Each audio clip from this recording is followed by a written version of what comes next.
Welcome to my Dynamics lab. Today's topic is the relationship between electric current and electric resistance. During this lab, we are going to demonstrate Ohm's law and find out what kind of relationship between these two elements in a circuit.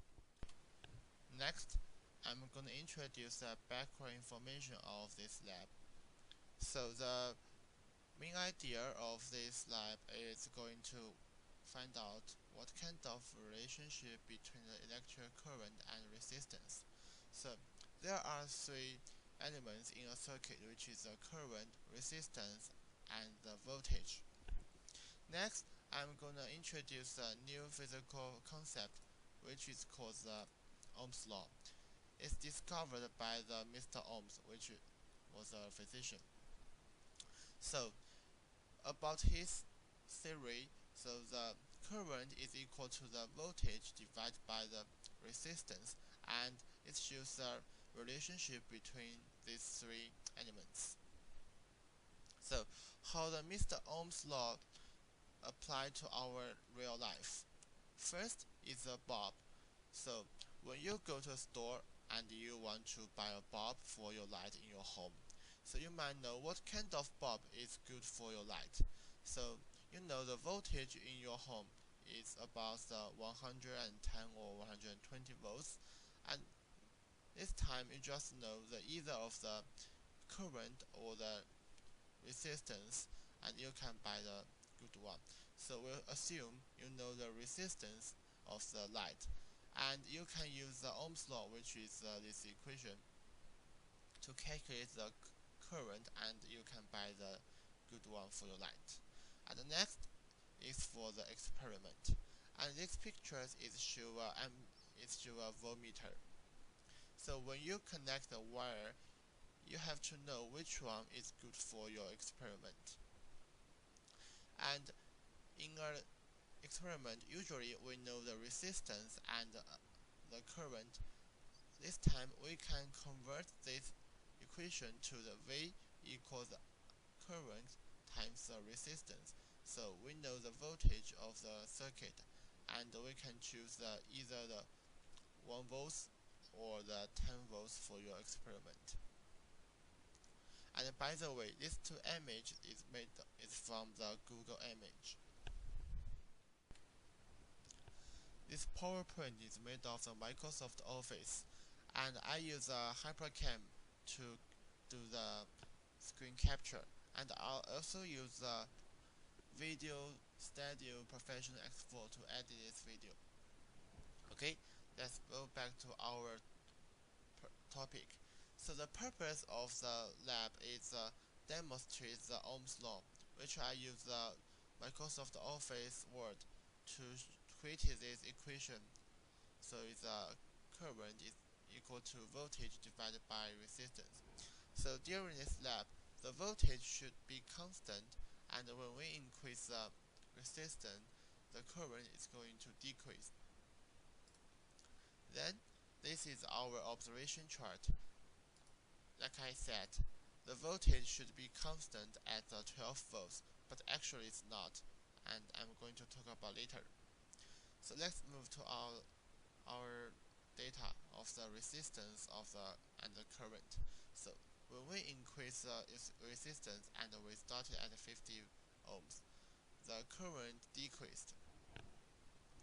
So I said we found something wired during this lab, because when we increase the resistance, the voltage should be constant, but it was not.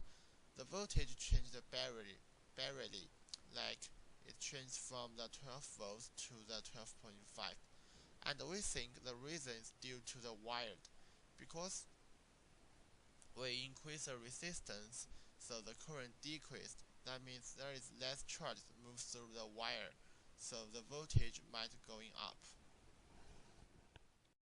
My name is Danny. After Mike introduced the lab, so I will do this lab.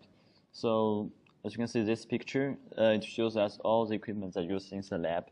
So this is the resistance box, so it will change the ohms.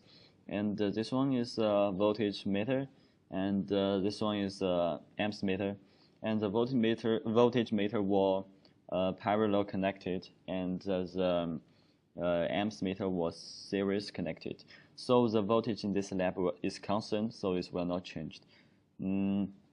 So first I will turn this resistor box to 50 amps. So here's a picture. It's 50 ohms. So as we can see, what happened in this amps meter. So we use the range is 500 milliamps. So this one is 230 milliamps. Then I will increase 50 ohms each time. So it's 10 times. So second is 100 ohms. So we also use a 500 milliamps range. So this one is 110 milliamps. Third, we will turn this turn to 150 ohms. So we also use 500 milliamps range. So this one is 80 milliamps. Then, because of the number is very small, so it's hard to rate in range of 500 milliamps. So we change the range to 100 milliamps. So this one I turned the ohms to 200, so it's become 62 milliamps. Then 250 ohms. This one is 50. Oh, it's 40. It's 40 milliamps. Then increased 5 ohms. So it's become 51 milliamps. And increased 50 ohms, it's become 36 milliamps. Then at the end, it will become the 500 ohms, so it becomes 24 milliamps. So here's the conclusion. So this is all the results. As we can see, like when the resistance increased, the current is amps, like the current will decrease. So as you can see, this result is 100 ohms, and this one is and this one is 150 ohms, and this one is 300 ohms. So this one is 80 milliamps, and this one is 51 milliamps. So the difference is like when the resistance increase 2 times, the current will decrease 2 times. So here's a graph shows so it's going down. So during this lab, we find something like boson. So this here's a video shows us. Back to this video. This is at the beginning of the lab, the voltage. Yeah, see, it changed. So when we increase the resistance, the voltage changed, but it should be constant. So why? We guess is when the voltage going up barely when the increase the resistance, because of the I think the current decreased, and then less energy used in the circuit, so the temperature going down, then the voltage going up. Okay, that's all about this lab. Thank you.